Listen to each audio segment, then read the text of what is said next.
You're listening to Off to Market with Scott Farley and Hamish Chadwick. I'm Hamish. And I'm Scott. And today we've got Sarah Barnes. Sarah is a very special guest. Can you introduce yourself in terms of the business you're working in and your role here?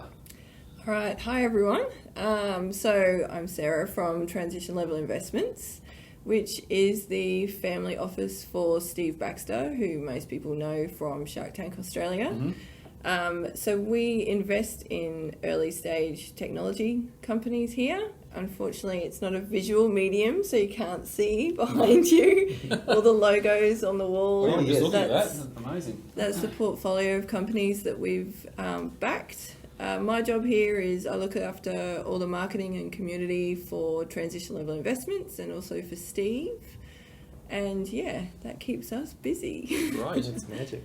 What we were just talking about before is the reason we wanted to talk to you, Sarah, is because with our audience, often they're inventors, they've got a good idea, they might start working with someone like Scott to design something, but in terms of how you deal with early stage entrepreneurs, what we really want to find out from you is what do you look for? Like, what constitutes a company or an idea that is worthy of investment? And I know that is going to put you on the spot, but you could almost give us some maybe case studies, or what sort of criteria do you use to judge products which are going to make money, or you think is going to make money? Every professional investor, whether it's a VC or a family office, they've all got a different mandate on the type of companies that they want to invest in. Mm-hmm. Some offices will be drawn to, at the moment, looking at renewables. Yep. Others might be more interested in medtech or edtech, or some might be more interested in retail type products. Here at Transition Level Investments, though, we're much more interested in early stage technology companies who are taking on really big problems.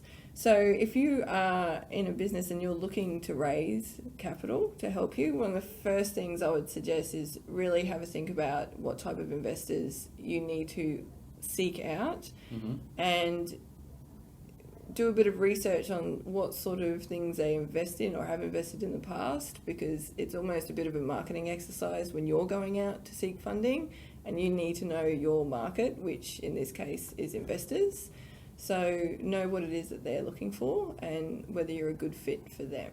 Right. That's half the problem at the start. So better wheelbarrows is not what you do here. No, tend not to. Although in saying that, if you look at Shark Tank ran in Australia, it's run in America, and then they have Dragon's Den in the UK.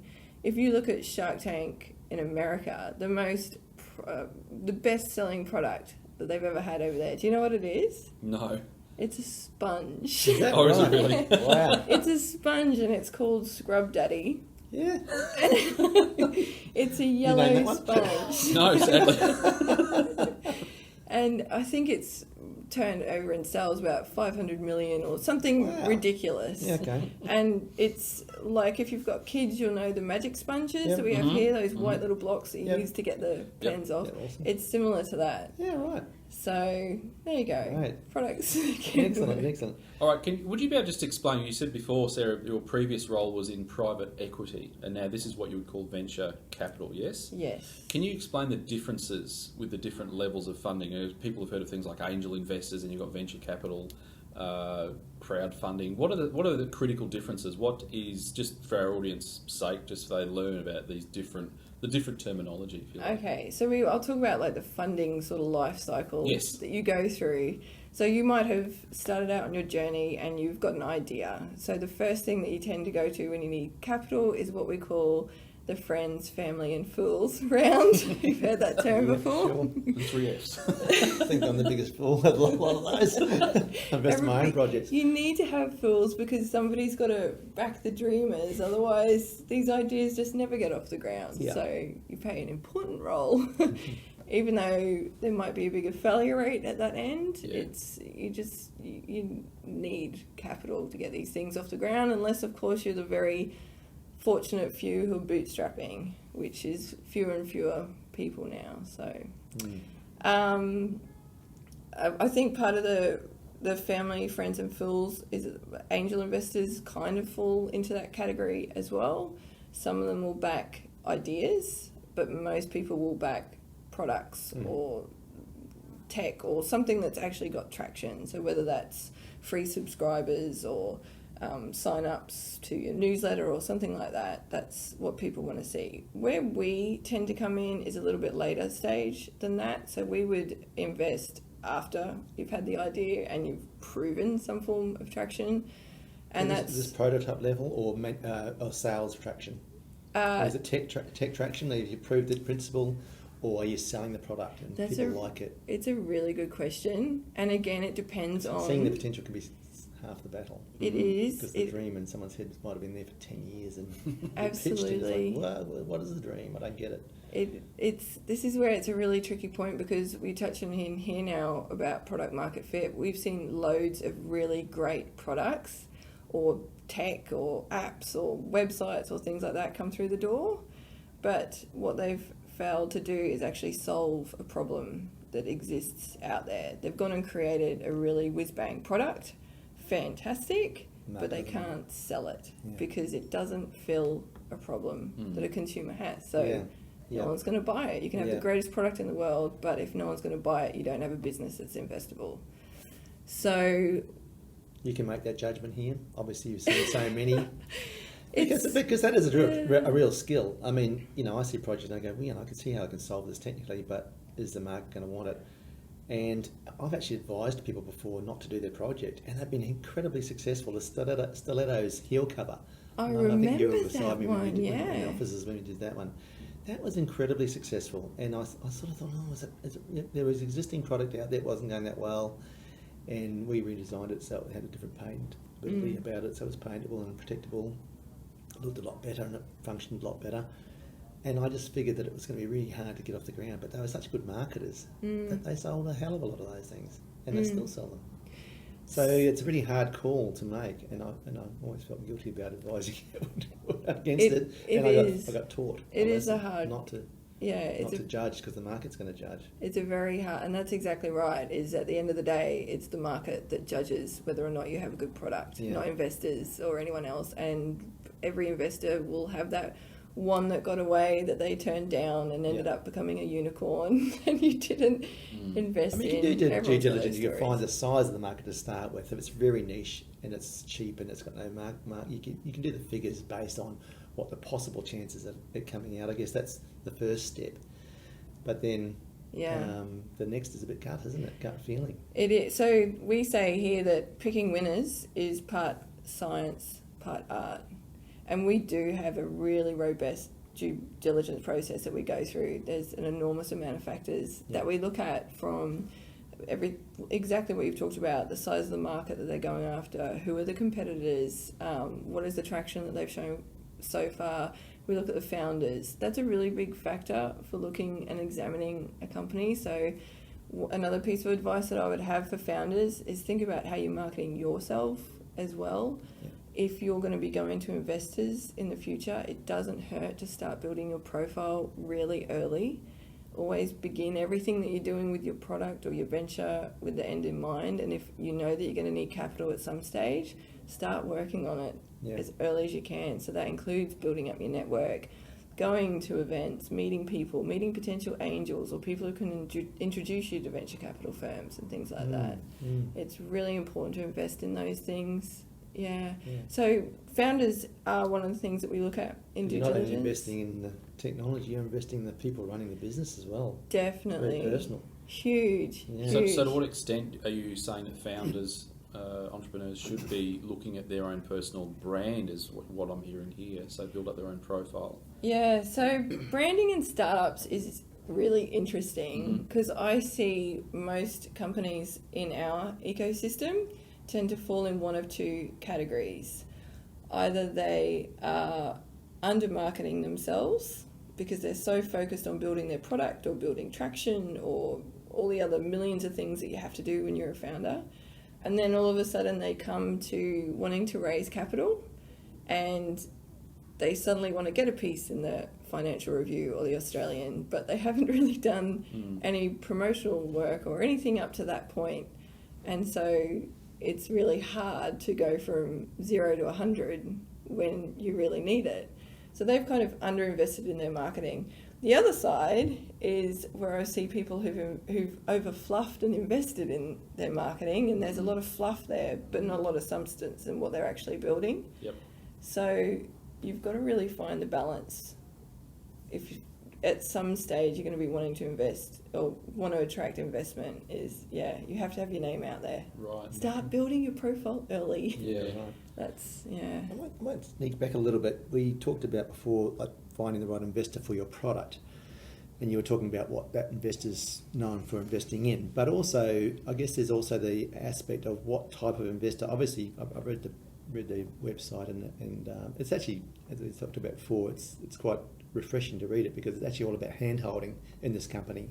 So transition level investments seems to be the sort of company that gets involved over a 10-year period, really works that company up as a hand holding process as well as investment.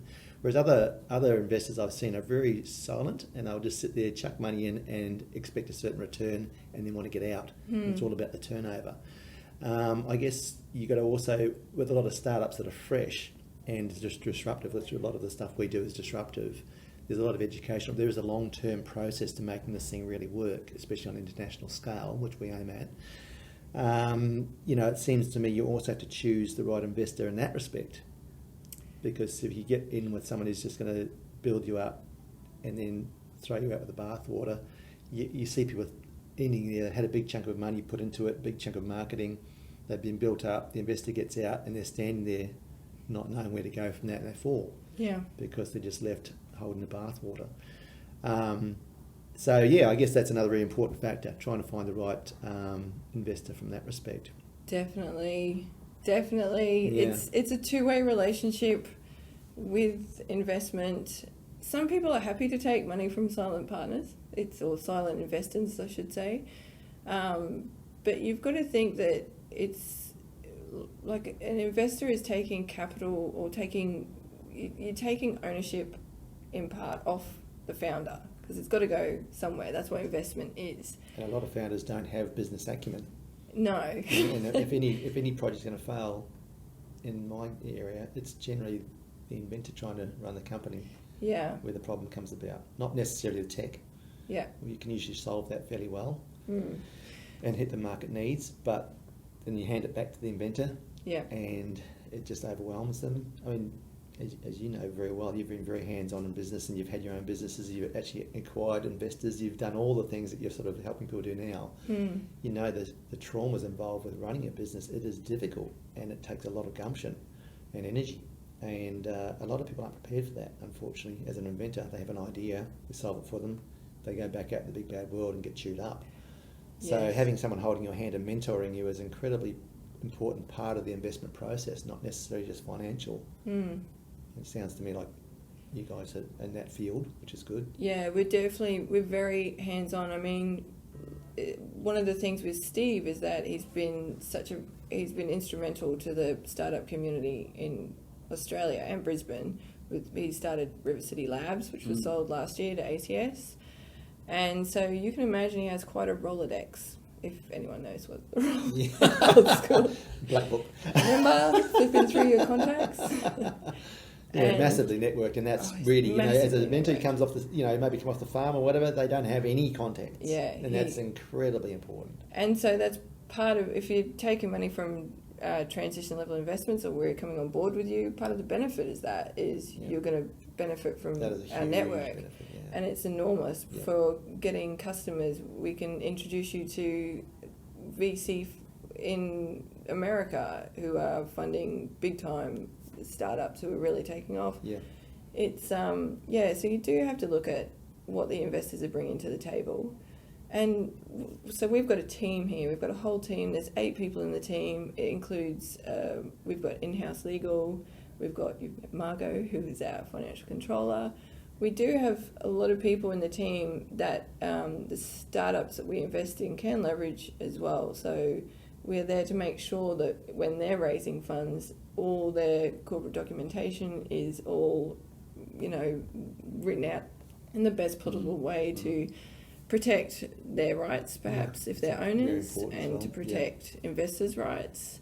So everyone's kind of working together to get a good outcome. So legal. Yeah. We see a lot of troubles happen when shareholders' agreements aren't bulletproof. The first thing they do with is a partnership there, you've got to write a shareholders' agreement out for the worst case scenarios, and if it all falls apart, and sometimes you get conflict, and you have to just refer back to it. You have to know what people are after. It's a very common area in due diligence where companies fall over, is that they've come to us, they're ready to raise, and they fall over because they don't have the right terms in their shareholder agreement, or they haven't assigned IP correctly. Yeah.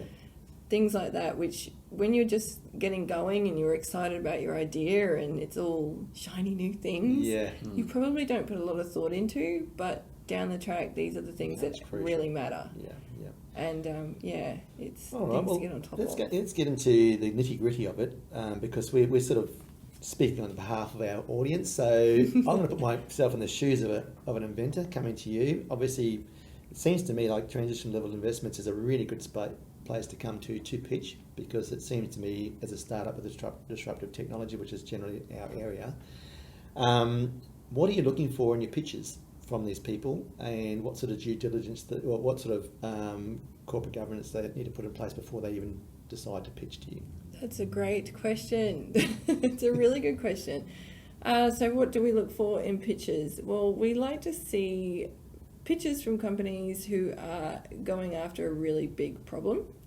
One thing that we see is a lot of companies come to us and they're trying to solve a really niche, interesting, but small potential market problem, which, although it might be a great cause or passion, at the end of the day, you're just not going to get that numbers when you scale up that an investor bringing in capital needs to see to get the return on their money. Yeah. So, and just to qualify that, some niche products are very expensive and they work. We had a mining product which was quite an expensive product. The profit on that product was enormous. So there's only 100,000 possible players in the field, but it made sense financially because of that. So there is a little bit of leeway there. Probably it's still a big problem, but it's a very small area. But the profit margins were enormous because that was just a field that was in mining. That's so really common with mining as well. We see a lot of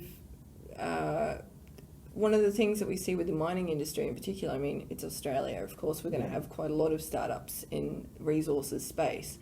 One thing that we see with mining, though, is that the length of the sales cycle is really long and is so network-based in mining. So in the end, it comes down to, is it a profitable project rather than size? Because the sinker's on the other side of it, my project.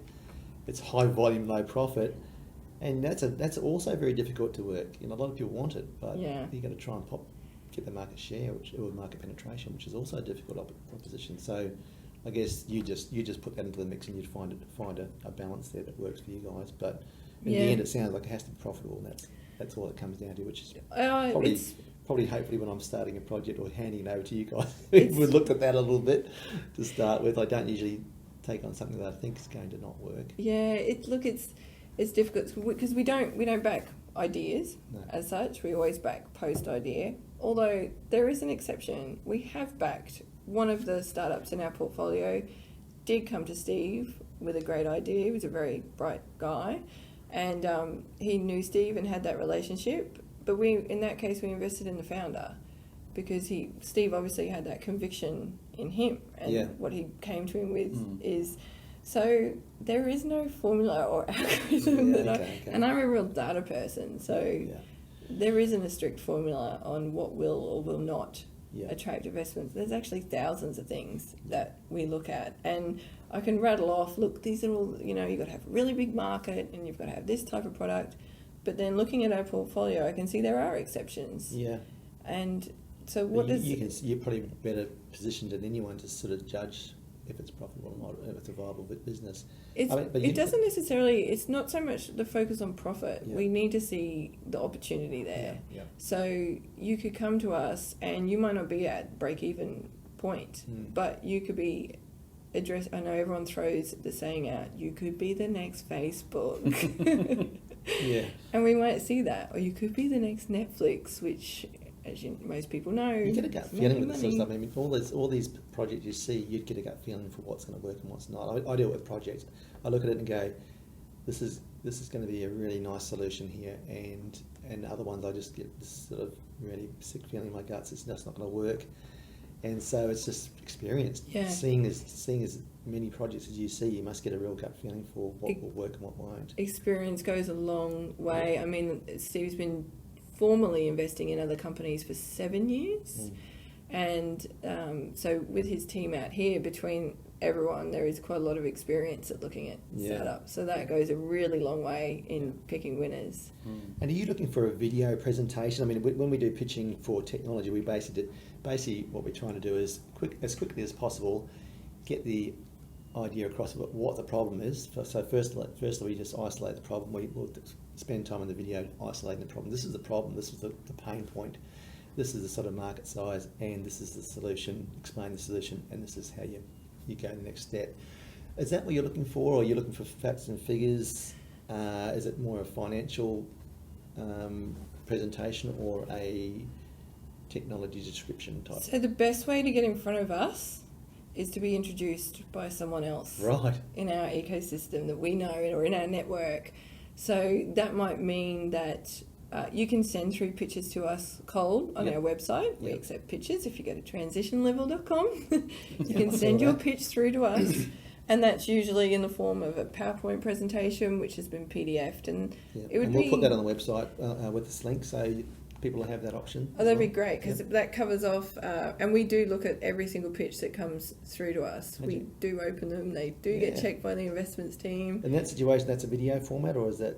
It's usually PDF slides you would send through in your first pitch, between 10 to 15 slides, and that would cover off, who you are, what problem you're solving, what traction you've achieved to date, a breakdown of forecasts. Say, don't go any further than 12 months because it's pretty ridiculous if you're a startup to see.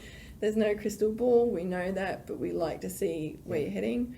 The founding team is really important, so have your credentials up there and a scan of the market. So tell us the story of what the opportunity is out there.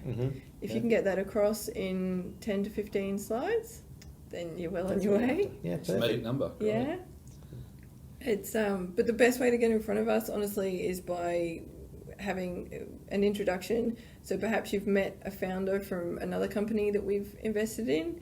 They know that you're working on something great, and so they'll say, hey, you should meet with Scott. He's working on something fantastic. And we'll go, okay, now we come know the on connection. in. That's right. Going to be knocking on your door. That's generally how it goes. Perfect. Yeah, that's great. It's fantastic.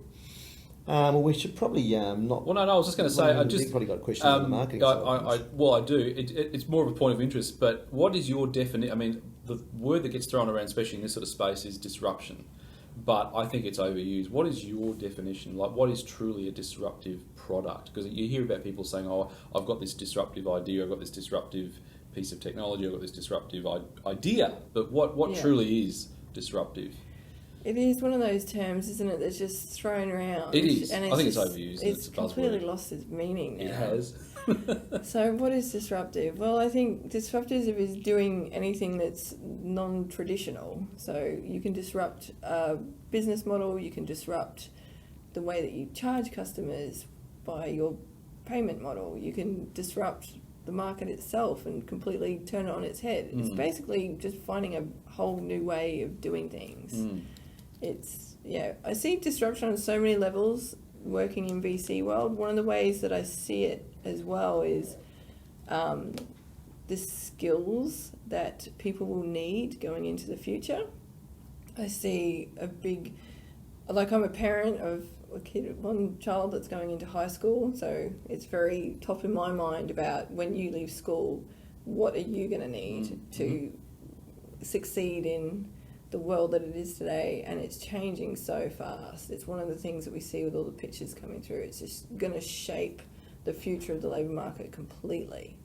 I know that's completely off topic, No, but no, something that's- that just yeah. No, but sticks trends out. are It's incredibly huge. important for new technology. Yeah, so that's probably Gonna what lead I those think is going to be trends. one of the biggest disruptions going forward. Is this is the disruption long term to the labour market and what that looks like. Yeah. So The food market's another one that's going to need some really big changes in the future with the massive big third world countries all wanting food. I mean, China just bought out our milk industry this morning.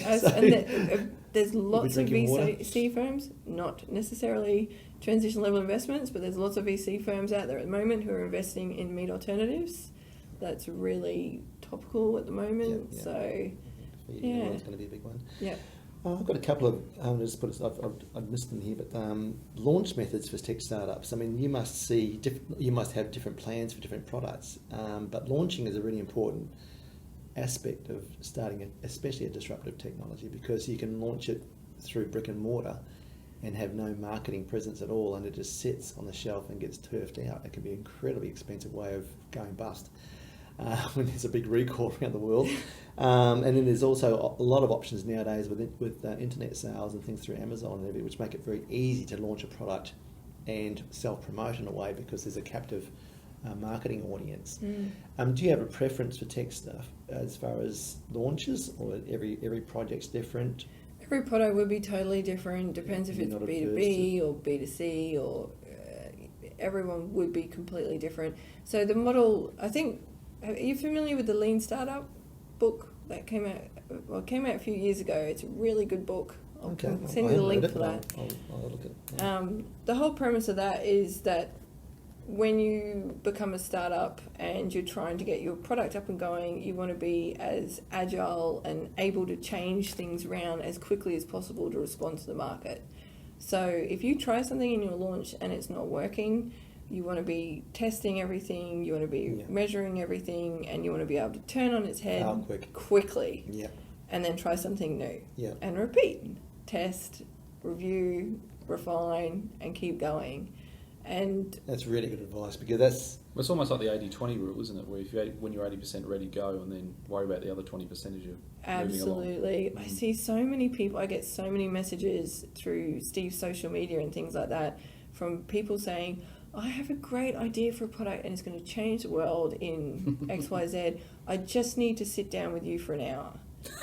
And That's all it takes, isn't it? I think, really? you don't. You can, you've got to have the courage to go out there and get it started and just start, really. Yeah. And if it doesn't work, go back to the drawing board, look at it, revise it, go out again. And that's a really good going. marketing.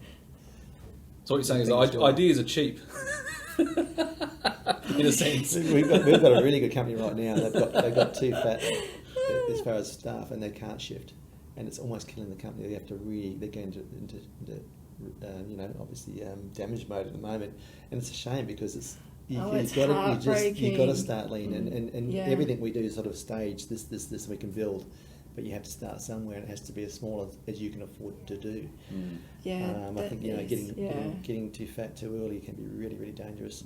Stay light and stay that's stay really as good nimble advice. as you can in the early stages, for sure. and prove that traction. Like whether it is just, it can be engagement in talking marketing terms on your Facebook page, or it can be that you've built advocates who are walking around in your t-shirts. It doesn't matter what it is. You need to prove that you've really hit that mark and nailed it with the people that you're going after, and they're falling in love with it. Yeah. That's what should keep you going, rather than I've got a great product or I've got a great idea for a product. They're two very different things. And the other one I'd square around here is what sort of strike rate have you got, and do you have stats on that? I mean, because typically R&D based projects have got a low strike rate. It's 1 in 10 sort of thing.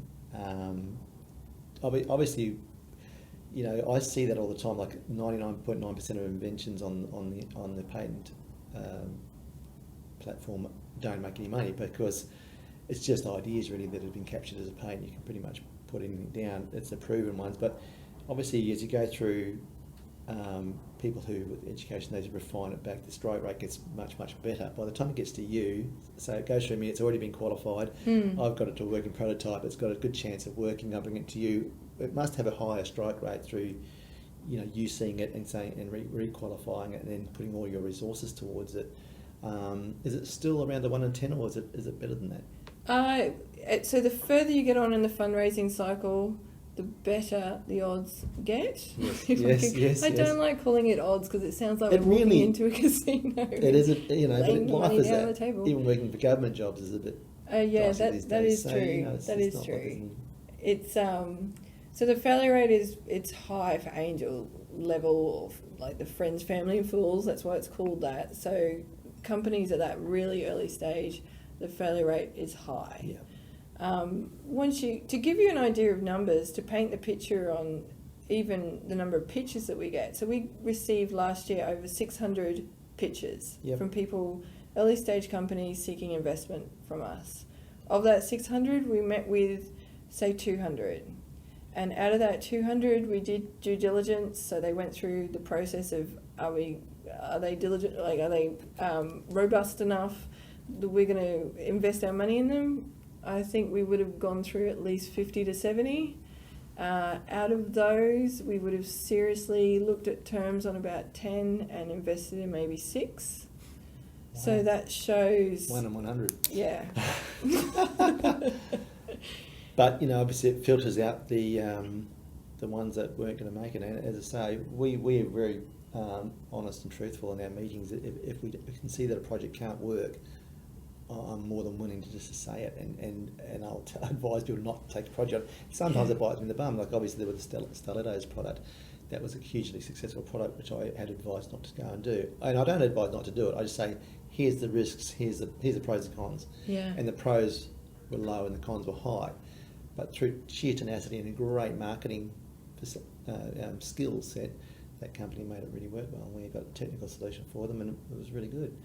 But if they hadn't been good marketers, that would have failed. So it depends on the client as well. But Very much so. and tenacity is also a massive thing. Oh, Persistence that's and one of the tenacity. reasons why we look so closely at founders, is that it is tough if you are in this to win it, basically. As a founder, you need to be willing to give up 10 years of your life to this. And angels aren't going to come in and dump a load of cash on your desk to be paying you a massive, great big salary. So you really need to look at your own lifestyle and what you want for yourself over a decade. Yeah. And it's not, I know that there are founders amongst our portfolio where there's been nights that they've been sleeping on a warehouse floor, and like these guys work seriously hard. It is very It is easy to tough. underestimate what's involved when you're looking at the big pictures.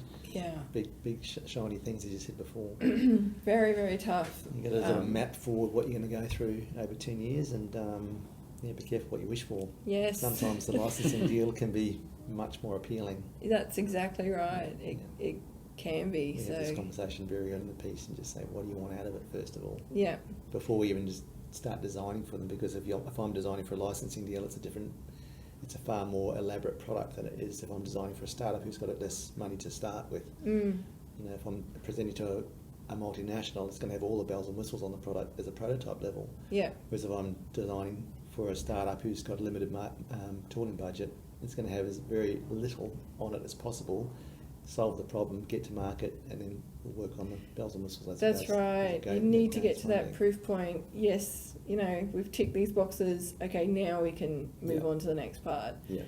If you're not getting to that box, then fail fast and relook at what you're doing and pivot and all those things that you need to do and go again. We generally ask the inventor to use family, fools and friends to get to prototype level, so they've got something to show.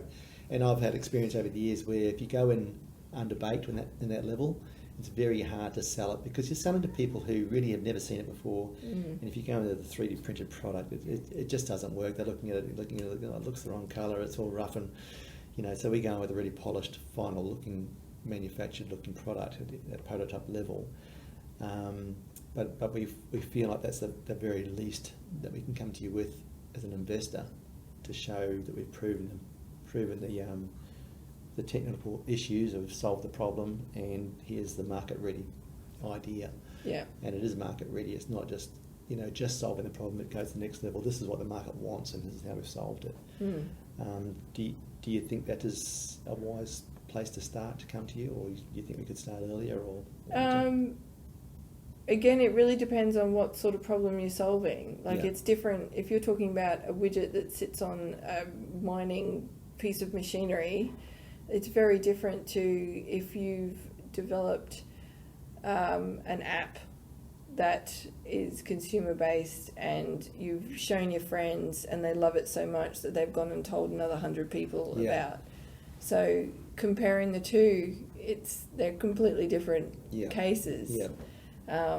So you really got to look at each thing. Most of ours is tech stuff, individually. so we don't do apps and things. So we just do physical Yeah. consumer or industrial products that really need a widget Yeah, to put absolutely. in front of people. And we've had projects go forward where many got rejected through pitches simply because the prototype looked like, the bomb.